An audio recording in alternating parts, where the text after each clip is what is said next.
नमस्ते बच्चों, welcome back to our channel e Pathshala VVMC.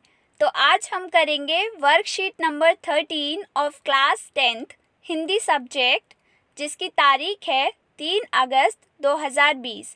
तो आज की ये वर्कशीट हमारे चैप्टर नंबर 1 बाल गोविंद भगत के संदर्भ में दे रखी है, जिसके राइटर कौन हैं? रामवृक्ष बेनीपुरी।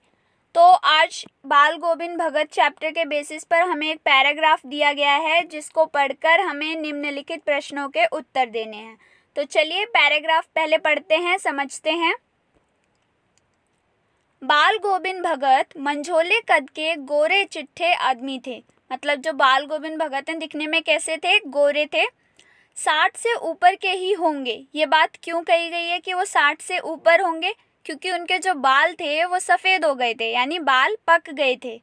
लंबी दाढ़ी या जटाजूट तो नहीं रखते थे, किंतु हमेशा उनका चेहरा सफ़ेद बालों से ही जगमग किए रहता। कपड़े बिल्कुल कम पहनते, कमर में एक लंगोटी मात्र और सिर में कबीर पंथियों की सी कनफटी टोपी। जब जाड़ा आता, एक काली कमली ऊपर से ओढ़े रहते। मस्तक पर हमेशा चमकता हुआ रामानंदी चंदन, जो नाक के एक छोर से ही औरतों के टीके की तरह शुरू होता। गले में तुलसी की जड़ों की एक बेडौल माला बांधे रहते। ये सारी जो विशेषताएं हैं, आपके दिमाग में एक साधु आ रहा होगा, एक पंडित आ रहा होगा। ऊपर की तस्वीर से यह नहीं माना जाए कि बाल गोविंद भगत साधु थे।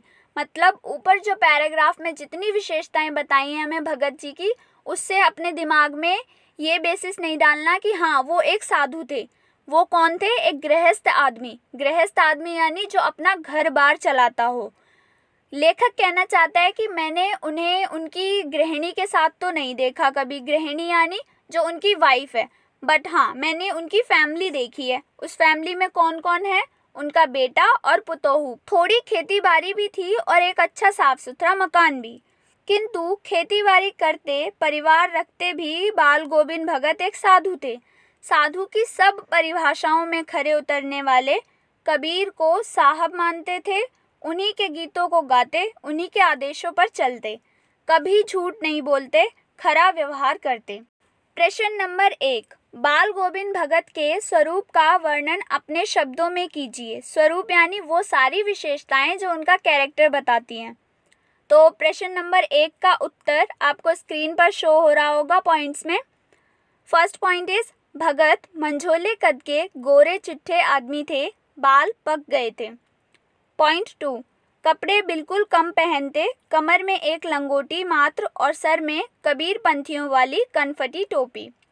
थर्ड पॉइंट इज मस्तक पर हमेशा चमकता हुआ रामानंदी चंदन रहता, गले में तुलसी की जड़ एक बेडौल माला बांधे रहते।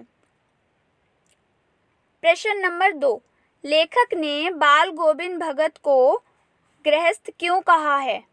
तो इसका उत्तर आपको स्क्रीन पर शो हो रहा होगा।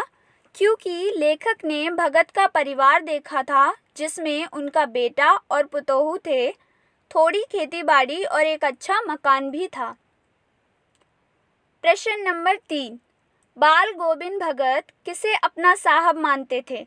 तो इस पैराग्राफ की लास्ट सेकेंड लाइन में इसका आंसर है कि बाल गोविंद भगत कबीर को अपना साहब मानते थे। प्रश्न नंबर 4, ये एक्टिविटी बेस्ड क्वेश्चन है। अपनी जानकारी के आधार पर एक किसान का वर्णन अपने शब्दों में कीजिए। तो एक किसान के बारे में बताना है अपने खुद के वर्ड से। इसका उत्तर आपको स्क्रीन पर शो हो रहा होगा। किसान उन्हें कहा जाता है जो खेती का काम करते हैं। इन्हें कृषक और खेतीहर के नाम से भी जाना जाता है। ये बाकी सभी लोगों के लिए खाद्य सामग्री का उत्पादन करते हैं। किसान वही होता है जो खेत में फसल उगाता है और पशुओं, मछलियों आदि की देखभाल कर उन्हें बढ़ाता है। At last, I hope you like this video and please comment down your reviews. और हाँ, इस चैनल को सब्सक्राइब करना मत भूलना और प्लीज़ इंस्टाग्राम पेज को फॉलो करो, जिसका लिंक डिस्क्रिप्शन बॉक्स में दिया हुआ है। Thanks for watching this video.